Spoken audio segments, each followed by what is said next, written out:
여러분, 세상에서 가장 사랑하는 사람이 마음의 문을 닫아버린다면 어떻게 하시겠습니까? 곁에 있지만 수만 광년 떨어진 것처럼 느껴지는 침묵의 시간. 오늘 우리는 한 아버지의 절박한 사랑이 낯선 땅, 대한민국에서 어떻게 기적을 만들어냈는지에 대한 이야기를 나누고자 합니다. 이 가슴 따뜻한 이야기가 여러분의 마음에 울림을 줄 것이라 믿는다면 잠시 시간을 내어 구독과 좋아요 버튼을 눌러주세요. 여러분의 작은 클릭 하나가 세상을 데우는 또 다른 이야기의 불씨가 됩니다. 여러분의 삶에 언제나 희망의 빛이 가득하기를 기원하며 이제 조용한 기적의 문을 열어보겠습니다. 명령 불복종인가? 정말 목숨을 내놓을 텐가? 불치병에 걸린 딸을 둔 미군 대령의 선택을 들은 주한미군 사령관은 경악을 금치 못했습니다. 하지만 그것은 오직 딸을 살리기 위한 한 아버지의 절박하고도 간절한 외침이었습니다. 모든 희망을 잃고 쓰러져가던 딸이 쓰러진 그날, 아버지는 자신의 모든 것을 걸었습니다. 평생 조국 미국을 위해 목숨 바쳐 복무해왔던 그는 이제 오직 딸을 위해 군인의 명예마저 내려놓으려 했습니다. 그의 충격적인 선택은 주한미군 전체를 눈물에 빠뜨렸습니다. 한국의 의료진과 평범한 사람들이 만들어낸 눈물 없이는 들을 수 없는 기적의 이야기. 지금 시작합니다. 제 이름은 마크 그린, 미 육군 중령으로 복무 중인 42살의 군인입니다. 현재는 평택 미군기지에서 행정장교로 일하며 13살 된 딸 엘라와 단둘이 살아가고 있습니다. 한국에서의 지난 3년은 소리 없는 시간이었습니다. 제 딸 엘라는 3년 전 사랑하는 엄마를 잃은 그날 이후로 단 한마디도 입을 열지 않았습니다. 아내가 세상을 떠난 후 저희 집은 깊은 침묵으로 가득 찼습니다. 매일 아침 출근하기 전 저는 엘라의 방문 틈으로 조용히 안을 들여다보는 것으로 하루를 시작합니다. 침대 머리맡에 놓인 토끼 인형의 위치. 그것이 딸의 상태를 알려주는 유일한 신호였습니다. 인형이 베개 옆에 가지런히 놓여 있으면 딸아이가 밤새 편안히 잠들었다는 뜻이고, 인형이 발치에 떨어져 있으면 밤새 악몽에 시달렸다는 뜻입니다. 그날 아침도 여느 때와 다르지 않았습니다. 6시 30분 알람이 울렸고 저는 습관처럼 딸의 방으로 향했습니다. 문틈으로 엿본 침실은 평소와 같았습니다. 엘라는 이불을 턱 끝까지 끌어당겨 덮고 있었고 토끼 인형은 베개 옆 제자리에 있었습니다. 저는 안도의 한숨을 내쉬며 부엌으로 가 토스트 2조각을 구웠습니다. 엘라의 목까지 2 접시를 차렸습니다. 딸아이는 먹지 않겠지만 언젠가 다시 제 맞은편에 앉아 함께 아침을 먹을 날이 오리라 굳게 믿으며 매일같이 반복하는 저만의 의식이었습니다. 오전 8시 출근을 위해 현관문을 나서려는데 무언가 이상했습니다. 평소라면 제가 문을 열 때쯤 엘라의 방에서 작은 뒤척임이라도 들려왔는데 그날은 섬뜩할 정도로 고요했습니다. 저는 걸음을 멈추고 다시 딸의 방으로 향했습니다. 문을 살짝 열자 심장이 멎는 듯했습니다. 딸아이가 침대 아래 차가운 바닥에 쓰러져 있었습니다. 엘라, 저는 비명을 지르며 달려가 딸을 안아 올렸습니다. 아이의 몸은 얼음장처럼 차가웠고 숨소리는 아주 가늘게 겨우 들릴 듯 말 듯 이어지고 있었습니다. 손목을 잡아보니 맥박 또한 너무나 느렸습니다. 정신없이 구급차를 부르고 평택기지 의무대에 연락했지만 상태가 심각하다는 판단하에 곧바로 서울에 있는 대형 병원으로 이송이 결정되었습니다. 구급차 안, 저는 딸의 차가운 손을 부여잡고 창밖만 바라보았습니다. 엘라는 깊은 잠에 빠진 듯 보였지만 그 잠이 너무 깊어 영영 깨어나지 못할 것만 같은 공포가 저를 짓눌렀습니다. 구급대원이 제게 말했습니다. 아버님, 곧 서울아 산병원에 도착합니다. 그곳에서 정밀 검사를 받게 될 겁니다. 저는 고개만 끄덕였습니다. 아무 말도 할 수 없었습니다. 창밖으로 빠르게 스쳐 지나가는 낯선 한국의 풍경들. 저는 이 먼 타국에서 홀로 딸을 키워야 한다는 현실을 뼈저리게 느끼고 있었습니다. 아내가 살아있었다면 분명 저보다 훨씬 침착하게 이 상황을 헤쳐나갔을 텐데 저는 그저 무력할 뿐이었습니다. 서울 시내로 들어서자 구급차의 사이렌 소리는 더욱 크게 울려 퍼졌습니다. 높다란 빌딩 숲과 수많은 인파 속에서 저는 딸의 창백한 얼굴을 내려다보았습니다. 3살 때 처음으로 데디라고 불렀던 그 작은 입술, 5살 때 자전거를 배우며 환하게 웃던 그 뺨. 모든 것이 그대로인데 왜 제 딸은 이토록 멀게만 느껴지는 걸까요? 병원에 도착한 것은 오전 10시경이었습니다. 응급실 입구에는 의료진들이 저희를 기다리고 있었습니다. 하얀 조명 아래 엘라는 더욱 작고 연약해 보였습니다. 잠시 후 한 한국인 의사가 제게 다가왔습니다. 그린 씨 되십니까? 저는 소아정신과 김민수 교수입니다. 그는 유창한 영어로 자신을 소개하고는 제 옆 의자에 앉아 차분하게 말했습니다. 따님 상태를 보니 신체적인 문제보다는 심리적인 원인이 더 큰 것 같습니다. 자세한 이야기를 들려주시겠습니까? 저는 그제야 비로소 누군가에게 엘라의 지난 3년간의 이야기를 털어놓을 수 있었습니다. 아내를 잃은 슬픔, 말을 잃어버린 딸, 홀로 아이를 키우며 느꼈던 막막함과 외로움. 김 교수는 제 이야기가 끝날 때까지 단 한 번도 말을 끊지 않고 묵묵히 들어주었습니다. 모든 이야기가 끝나자 그가 조용히 입을 열었습니다. 엘라는 지금 마음의 아픔을 몸으로 표현하고 있는 겁니다. 이런 경우엔 무엇보다 시간이 필요합니다. 그리고 아버지의 마음도 함께 치유되어야 합니다. 그날 오후 엘라는 일반 병동으로 옮겨졌습니다.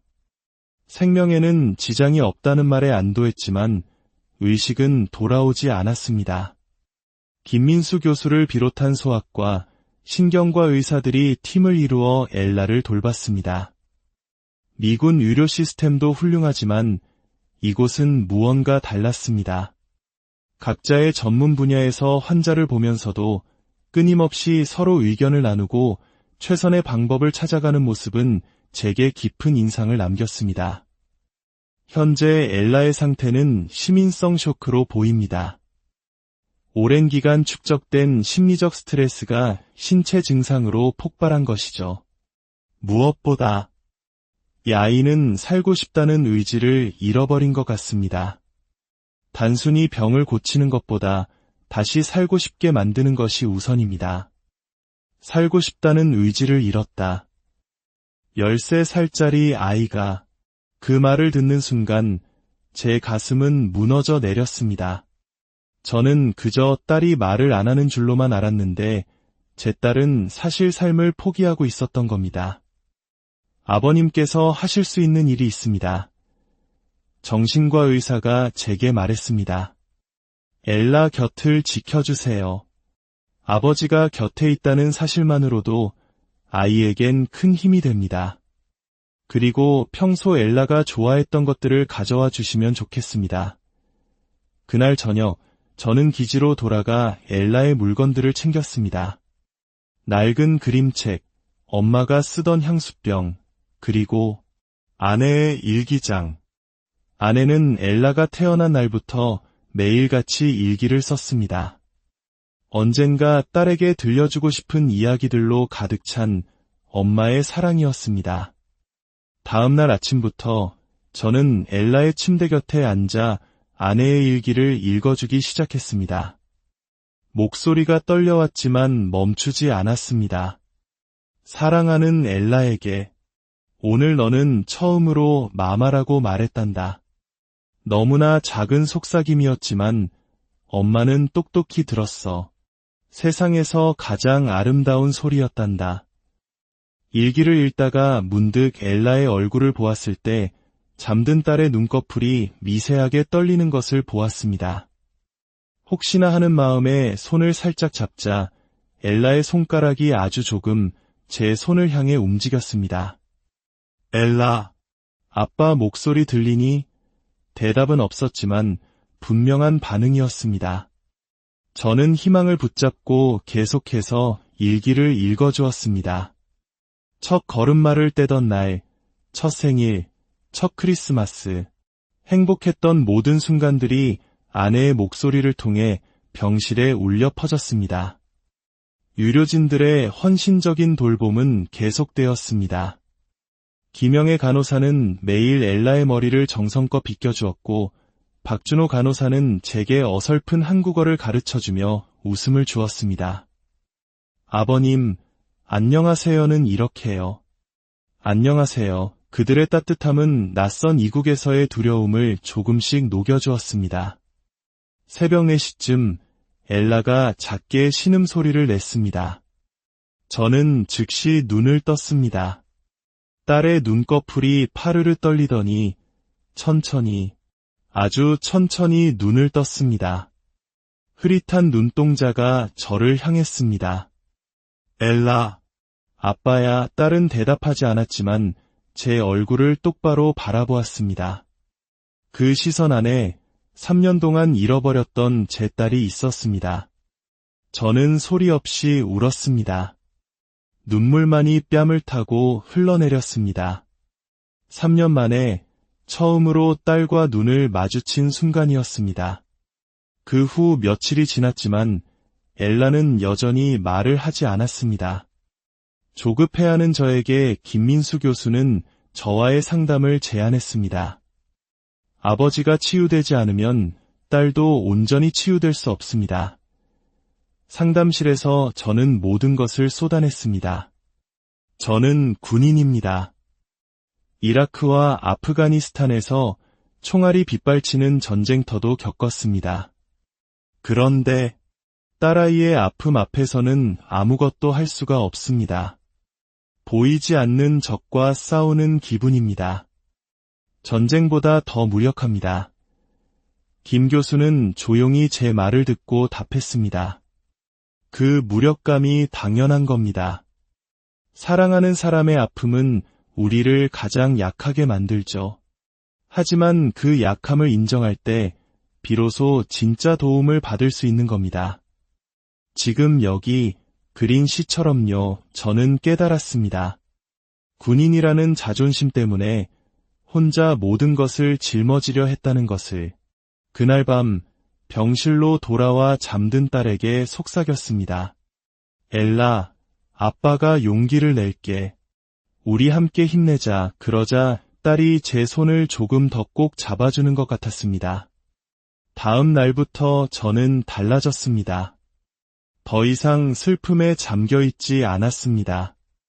아침마다 활기찬 목소리로 그림책을 읽어주었고 저녁에는 아내의 일기를 통해 행복했던 추억들을 들려주었습니다.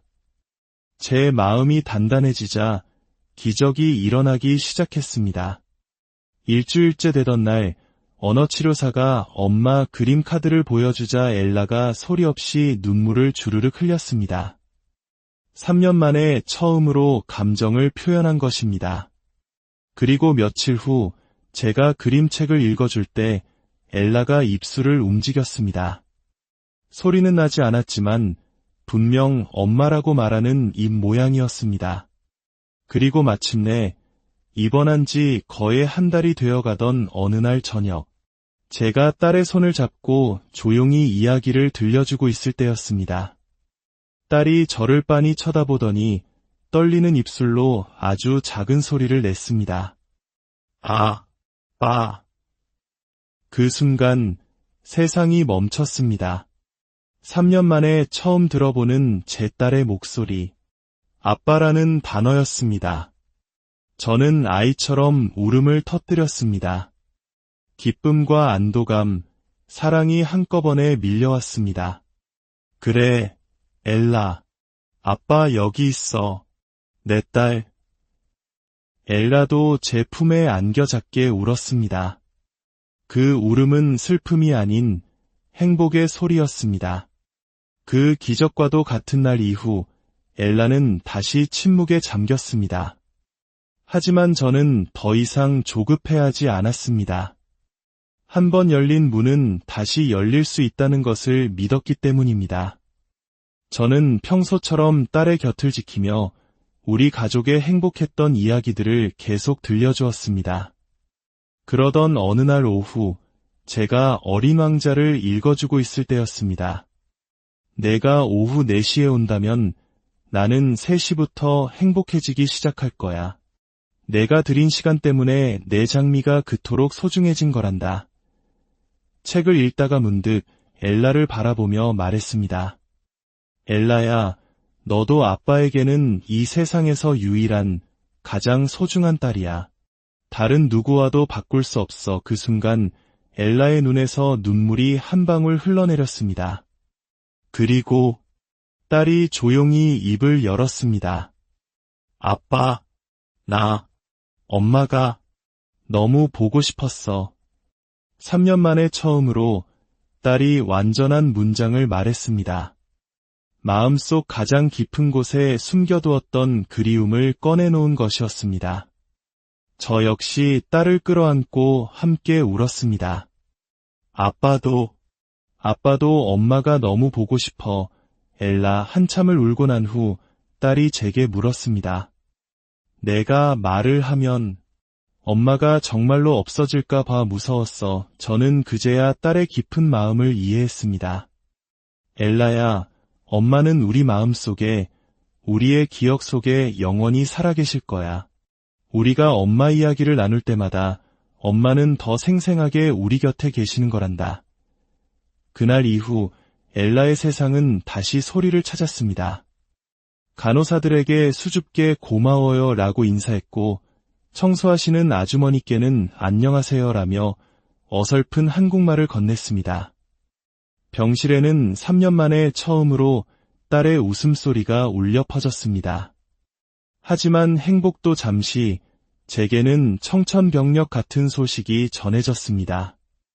미 본부로부터 2주 내로 미국으로 복구하라는 명령이 떨어진 것입니다. 이제 막 회복하기 시작한 딸을 데리고 이 낯익은 환경과 따뜻한 사람들을 떠나야 한다니. 눈앞이 캄캄했습니다. 엘라는 단호하게 말했습니다. 여기 있고 싶어. 여기서 다시 말할 수 있게 됐잖아. 여기 사람들이 좋아. 저는 깊은 고뇌에 빠졌습니다.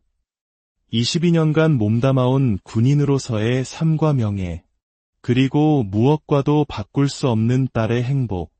선택은 분명했습니다.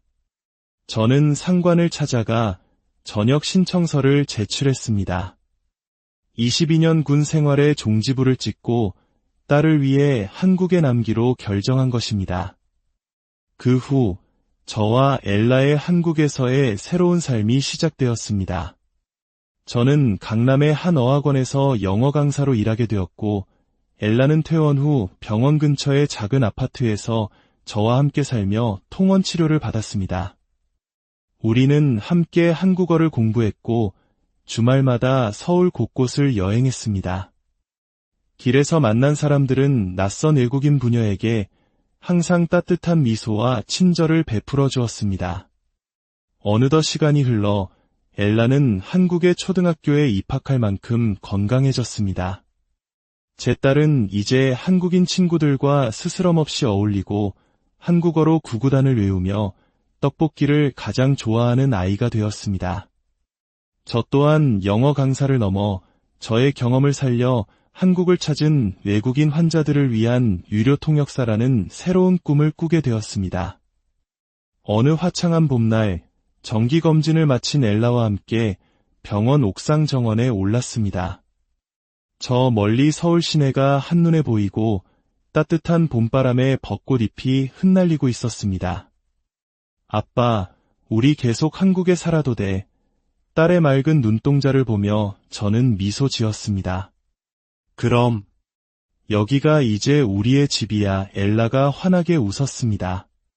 3년 전 잃어버렸던, 하지만 그보다 훨씬 더 밝고 따뜻해진 웃음이었습니다.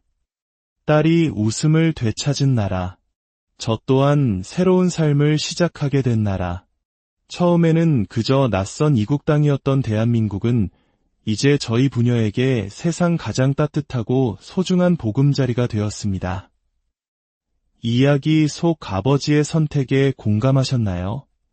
여러분의 삶에도 낯선 곳에서 예상치 못한 따뜻함을 경험했던 순간이 있었다면 댓글로 그 소중한 기억을 나눠주세요. 여러분의 이야기가 또 다른 누군가에게 큰 위로와 희망이 될 것입니다. 시청해주셔서 진심으로 감사합니다.